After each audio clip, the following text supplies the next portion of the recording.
Hello everyone.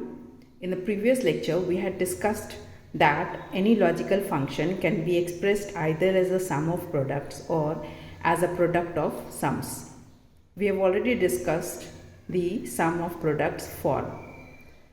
Today, we will discuss the second form, that is the product of sums form, which is also written in short as POS.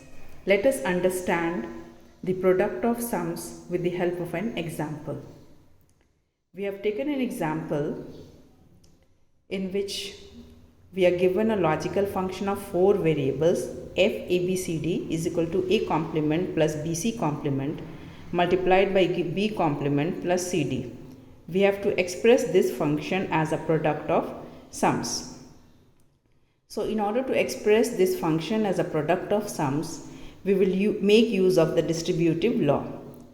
When we apply distributive law to this expression, then we find that the given expression a bar plus bc bar into b bar plus cd can be written as a bar plus b into a bar plus c bar multiplied by b bar plus c into b bar plus d.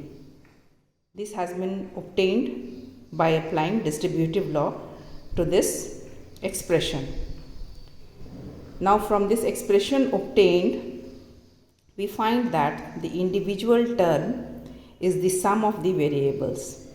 This term is also a sum of the variables. The third term is also a sum of the variables b complement and c, and the fourth term is the sum of the variables b complement and d. So in this expression, the individual terms are the sum of the variables, and we are taking the product of all these variables. That is, there are four sums of the variables, and we are taking the product of all these sums. That is why this form is known as the product of sums or the POS. This example indicates how a logical expression can be written as a product of sums. Hence, it is always possible to write a logical expression as a simple product of sums, each term being a sum of the variables, some complemented, some not.